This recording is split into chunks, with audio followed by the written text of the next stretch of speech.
la gang. Petit message comme ça. Je voulais savoir si vous catchez là, que moi, là, je te juge pas. Pourquoi? Parce que moi, quand je parle ici, là, c'est pour vous venir faire prendre des prises de conscience en dedans de vous.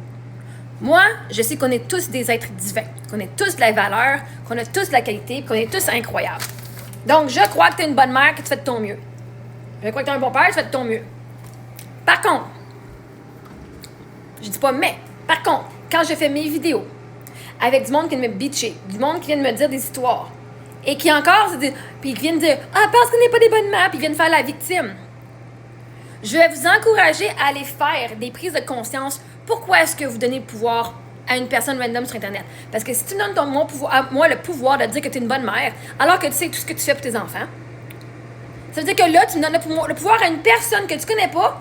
Fait qu'imagine tout le pouvoir que tu donnes à un docteur ou à quelqu'un qui a des études plus que toi.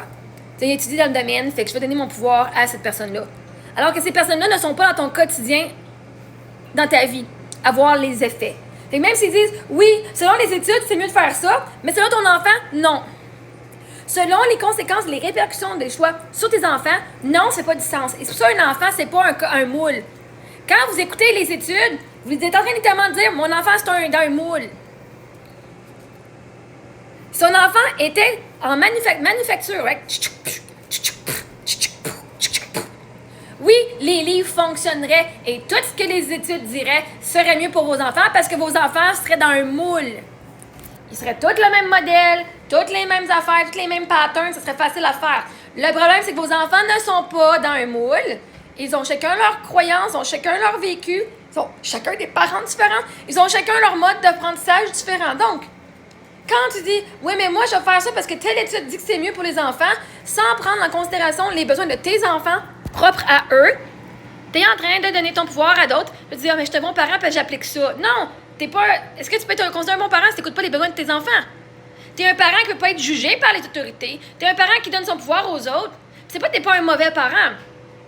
C'est que tu es weak, tu es vulnérable, puis tu écoutes tout ce qu'on dit parce que tu sais pas ce que tu fais. C'est correct. C'est correct. Faut savoir où est-ce qu'on est, faut savoir où est-ce qu'on a des failles. Faut savoir où est-ce que, OK, quand j'écoute ça, ça marche pas avec mes enfants. Même si j'écoute la psy, ça marche pas, mon enfant se sent pas mieux.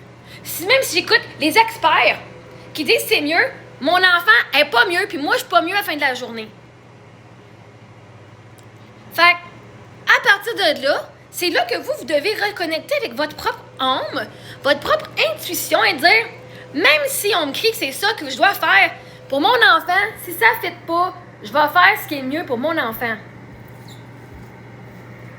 Vous ne pouvez pas me dire que de voir vos enfants être dans l'anxiété à côté, de voir vos enfants battre, triper, avoir mal au cœur, avoir des maladies, avoir mal au ventre, prendre plein de médications parce que l'école, c'est pas toujours la meilleure place pour les enfants.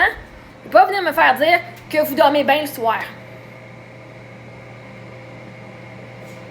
Parce que dans les commentaires, ça disait non, vous ne dormez pas bien le soir. Vous savez que vos enfants vont se faire intimider, puis il n'arrive à rien à l'école. Et chaque jour, vous continuez de laisser vos enfants retourner dans le même environnement qui les a ruinés la veille. Et ça, pendant 10 mois de temps. Ils ont un break de 2 semaines, de 2 mois l'été, puis ils retournent dans le même environnement l'année d'après. Pendant 12 ans. Vous ne pouvez pas venir me dire que vous dormez bien sur vos oreilles toute la jeunesse de vos enfants. En sachant que ces choses arrivent à vos enfants. Qui n'ont pas les ressources et l'amour. C'est pas qu'il n'y a pas d'amour, il ne manque pas d'amour dans les écoles. Les profs donnent beaucoup d'amour, OK? Mais donner de l'amour, c'est pas assez. Si les besoins de vos enfants ne sont pas remplis, qu'ils en ont mal au cœur, puis ils en ont mort, puis qu'ils ne peuvent même pas avoir un congé. Puis tu dis, ouais, mais selon les études. Selon les études, là, ils ne parlaient pas de la santé mentale des enfants avant. Tout ce qui comptait, c'était la santé mentale des parents. Envoyer les enfants à l'école pour que les parents puissent aller faire de l'argent. Puis là, même le système vous a fucking brainwashed à dire c'est mieux que ton enfant ait des problèmes de santé mentale pendant que toi, tu fait de l'argent. On va tout faire dans notre pouvoir, mais on ne te donnera pas le pouvoir en tant que parent d'enlever tes enfants. On ne va pas te promouvoir. Le fait que tu peux faire l'école à la maison, puis que peut-être ton enfant, au lieu d'avoir 10 millions de ressources qu'on ne met pas en place à l'école, on va pas aider ton enfant plus que ça. On va faire semblant. ça que moi, je crois personnellement qu'au Québec, les parents, ils veulent tout amener leurs enfants. Il y en a une bonne gang qui aimerait ça. Si je pouvais, je enlèverais mon enfant de l'école, puis je le ferais à la maison. Mais ils n'ont pas les moyens. Il serait peut-être temps que le Québec, pour quelqu'un qui dise qui est vraiment super, les familles, c'est important. Ben, si les familles, c'est important, la santé mentale des enfants, c'est important. C'est pas en faisant une semaine, pas de violence que ça va arriver.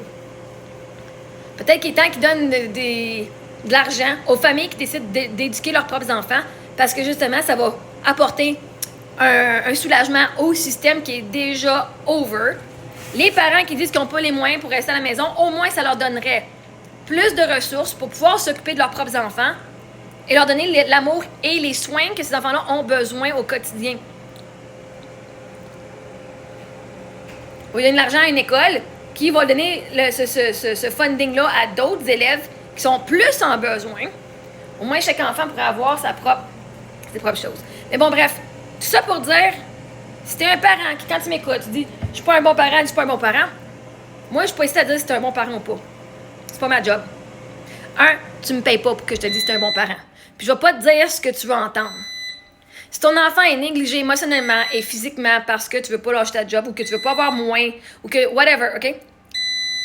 Pas parce que tu l'aimes pas. Je dis pas que vous êtes des mauvais parents parce que vous aimez pas vos enfants. À un moment donné, quand vos enfants sont malades tout le temps, puis vous continuez de les envoyer en pleine cause, en pleine connaissance de cause, et vous savez qu'il y a des options, mais vous n'êtes pas prête à prendre l'option, à un moment donné, c'est quand ça en devient de la négligence. À quand est-ce que ça devient la négligence? Quand la santé mentale de tes enfants est affectée. Moi, vous aviez peur que la santé mentale de mes enfants en soit affectée plus tard. La réalité, c'est que vos enfants, leur santé mentale est affectée maintenant. Fait qu'avant de venir vous occuper de ma famille puis de tout ce que mes enfants pourraient vivre dans le futur, et donc vous occuper de la santé mentale de vos enfants, vous le dites vous autres même, vos enfants, ça va pas bien. Vous le dites vous autres même que vous enlèveriez vos enfants si vous pouviez, parce que c'est pas un endroit approprié pour vos enfants. Fait ici, à partir de là, au lieu de bitcher que moi je suis une mauvaise mère, moi je vous dis pas que vous êtes des bons ou mauvais parents. Faites tout ce que vous pouvez. Hein? Littéralement, vous faites tout ce que vous pouvez avec les ressources que vous avez. On vous a juste pas appris autre chose. Puis, oui, je sais, ça fait peur. Ça fait peur de se dire, hey, si je fais de quoi, la DPJ va venir. Je sais, je l'ai fucking vécu, OK? Vous me l'avez fait vivre en esti, ça. Mais voyez-vous, quand tu sais que t'es un bon parent, là, la DPJ pourrait venir 10 millions de fois. On s'en fout. Tu sais que t'es un bon parent. Tu sais qu'ils vont repartir. Ils doivent faire leur job parce qu'il y a du monde qui ont peur. Mais à un moment donné, là, à partir de quand est-ce que vous allez décider que vous êtes un bon parent sans avoir à vous faire valider par Maman Marie-Ève sur Internet ou par vous faire valider par des psys ou par des coachs ou whatever? Si t'es pas capable de dire que t'es un bon parent toi-même, puis que toi, tu te sens inférieur toi-même, il est peut-être temps que tu commences à faire ce travail-là sur toi-même. Ou il y a des bitches sur le monde qui peut-être insinueraient que t'es un mauvais parent, puis qui te connaissent pas. Hein? Je veux dire, l'opinion des autres, c'est l'opinion des autres. Si dans mes commentaires, je viens te dire t'es pas un bon parent, puis ça te provoque, c'est parce qu'en dedans de toi, tu crois. Sinon, tu croirais pas ça. Whatever. Moi, je sais que je suis un bon parent. C'est vous autres qui venez vous justifier que vous êtes des bons parents à moi alors que je n'ai pas rien demandé. Je suis pas l'autorité dans votre vie. Vous êtes l'autorité dans votre vie. Les psys, la DPJ ne devraient même pas vous dire si vous êtes des bons parents ou pas. Si tu sais que tu es un bon parent, tu le sais. Si tu dis, moi, je fais telle affaire, puis telle affaire, telle raison. Mais à partir de quand est-ce que d'envoyer tes enfants à l'école, dans un système qui est vraiment toxique et que tu sais que ça leur cause des problèmes mentaux, qu'en plus, toi, les problèmes mentaux, c'est de l'anxiété. À quel point est-ce que tu veux que ton enfant vive de l'anxiété? C'est pas pour venir vous dire vous êtes des bons ou mauvais parents. C'est pour venir faire changer, prendre conscience de vos comportements, que vos actions sont pas nécessairement en alignement avec ce que vous dites, puis vos pensées, puis vos valeurs. Puis à un moment donné, c'est à vous autres d'aller vous élever. Vous pouvez pas demander à vos enfants de faire une job meilleure que vous autres, puis d'aller voir leurs valeurs quand vous êtes pas capable de le faire vous autres mêmes. Fait que c'est une des choses que tu dois apprendre sur ma page, c'est que l'opinion de toi, c'est ton opinion de toi. Moi, j'enseigne l'amour de soi, la validation de soi, la confiance en soi, pas celle des autres. Fait que quand vous êtes fru que moi, je dis quelque chose, puis ça vient vous provoquer, ça vient vous faire chier, ça me montre que vous n'avez pas encore cette compétence-là d'amour de soi, de confiance en soi.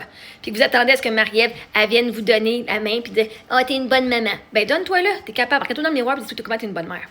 C'est ta job, puis ma job à moi, c'est de vous faire voir ça.